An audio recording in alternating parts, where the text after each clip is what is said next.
Like 1,800,000 men, I got drafted. And when that draft notice came, I felt like I was going to be snatched away from my dream of being a photojournalist. Now, I know, we all know that soldiers are still being sent into combat, but because we no longer have a draft, most people have no idea what soldiers go through when they're trained to fight, sent into battle, and return home. And so what I'd like to share with you today are a series of photographs and stories from a photographic journal I kept from the moment I reported for duty until I returned from my tour in Vietnam. And what I hope you take away from today is a fuller sense of what soldiers go through and how it affects them. On January 30th, 1966, I reported for duty. I had no idea what to expect. Once inside, we waited and waited and waited. And then suddenly we were standing up, right hands raised, being sworn in. And before we could even think about what had just happened, we were whisked away to a train that would take us from our homes, our families, and our friends to Fort Jackson, South Carolina for training. It was a long, lonely ride from everything we knew to we knew not what. And when we stepped off that train in Fort Jackson, I was wondering, am I ready for this? Man, I'm about to be melted down, recast as a warrior, and handed to the president to do with as he wishes. That afternoon, we joined the longest line I'd ever seen in my life to get poked and prodded, shorn like sheep, stripped of our civilian clothes and our civilian identities. The training started with the drill instructors whipping us into shape and teaching us to march. Now, guys, I got to tell you something. Marching is not as easy as it looks. We couldn't get 10 paces without getting out of step. But then the training got real. They issued us rifles. We were shooting at cardboard silhouettes of men, but I couldn't help feeling that real men would seem just as unreal. Think about it. If you saw someone as a mother's son or a little boy's father, could you pull the trigger? And then the training got even more real. We started hand-to-hand combat training, and I heard myself yelling, "Kill, kill, kill!" It ran against everything I'd ever been taught.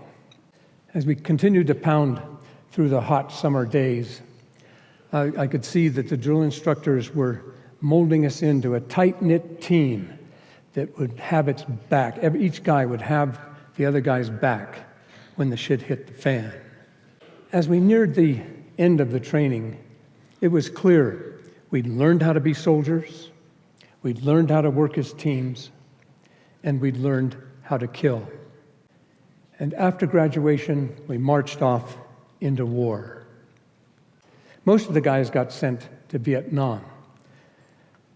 I, incredibly enough, got assigned to the Department of Army Special Photographic Office called DASPO.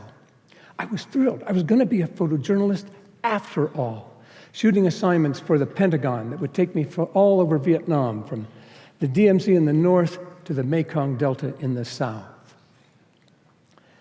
And before I knew it, I was prowling the streets of Saigon.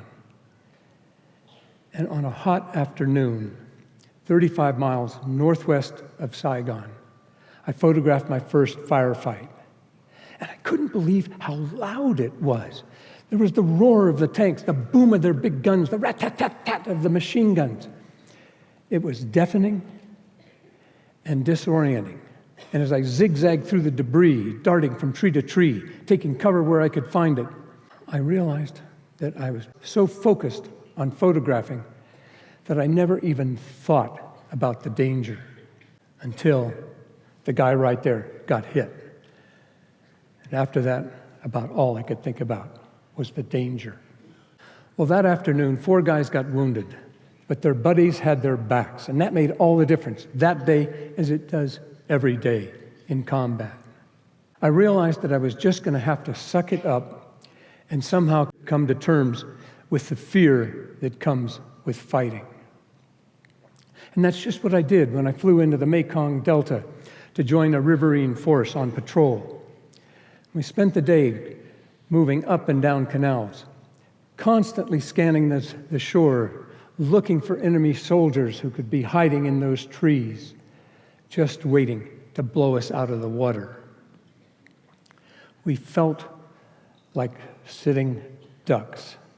It's an awful, awful feeling. I did it for a day, and I was rattled. Those guys did it for a year. What did that do to their minds? And I was still thinking about the impact that fighting has on guys' minds when I flew into the Central Highlands to a little base that had been carved out of the jungle. The air was hot and humid and filled with the buzzing of insects as I made my way across the base to join a unit that was about to plunge into that jungle to try and stop enemy soldiers crossing from Cambodia into South Vietnam. But on the way, I came across this guy.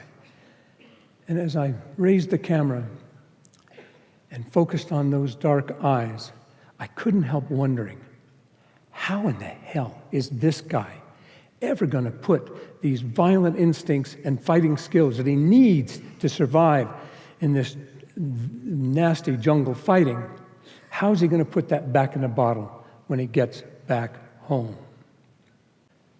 On another mission, way up north, near the DMZ, I ran into another facet of the fighting in Vietnam. I had joined a small patrol that was on a reconnaissance mission to try and find a large force of Vietnamese troops that the intelligence guys thought were moving through the area. We started out pushing through elephant grass that was so thick we couldn't see more than 3 feet in any direction. Very spooky. And then we moved down into the valley, but we still couldn't see the enemy forces, but we sure could feel them, like they were right nearby. And what made this mission and other missions like it so difficult was not knowing who was a friend and who was a foe. I mean, ordinary life seemed to be going on. Kids tending their water buffalo, women watering their fields. But the men, what about the men? Are they farmers or are they fighters? We just didn't know. In spite of intense interrogations, nobody talked. And it wasn't until I was on the helicopter flying out of that valley that I realized that the Vietnamese were facing a very difficult dilemma. You know, whether their sympathies were with us or with the enemy, anything they told us would put their families or their friends at risk. But their silence put us in a bind. As one of the riflemen in the unit said to me, he says, "Dick, there is no more hellish dilemma that we face than taking aim at somebody and not knowing if they're a friend or a foe. Do you pull the trigger or not?" Well, for most of my tour in Vietnam, I felt that the Vietnamese wanted us there and appreciated our help. But on the 30th of January, 1968, the enemy forces launched surprise attacks on 100 cities. It came to be known as the Tet Offensive. And when I learned that the enemy had been able to get as many as 1,000 men into some of those cities without our knowing it, I realized that we had not won the hearts and minds of the people of Vietnam. No matter how many enemy soldiers we killed, no matter how many of their bases we destroyed, the light at the end of the tunnel was not going to get any closer. We went to Vietnam with the best of intentions, and we put everything we had into those missions. But it was now clear that we were not making the lives of the people we were trying to help any better. Women and children were now getting caught in the crossfire. Their homes were being destroyed. As the commander at Bentry so poignantly put it, we had to destroy the city in order to save it. This is hard stuff to look at, listen to. But if we are to appreciate what the men and women who are out there fighting right now are doing for us, we have to understand how profound their combat experience is. They risk their lives, they face terror, they lose buddies, and then they come home and they have to somehow square what they did as warriors with what they're expected to do now. It is not easy. Well, it was 49 years ago that I came back from Vietnam, but the war is still with me. And it shows up like a ghost in pictures that I shoot every day, like this latch on the lid of a street sewer that made me feel like I was looking into myself. When a face appears in a swirl of walnut grain and reminds me of the guilt I felt when I pushed those civilian values aside. When I came upon a wool hat run over in the street with an earphone cord curling out of it, unplugged, and remembered how lonely I had felt being unplugged from family members and friends. Or when I saw a face in a candle holder that reminded me to take care of the little guy inside. Well, I think one of the best things that all of us could do to honor the men and women who fought in wars past and who are out there fighting for us today is to think of every day as Veterans Day, to put a couple of minutes aside to appreciate what they're doing for us and to try and understand what they're going through and how it's affecting them. And what I hope you never forget is that when war goes in here and in here, it never leaves. Thank you.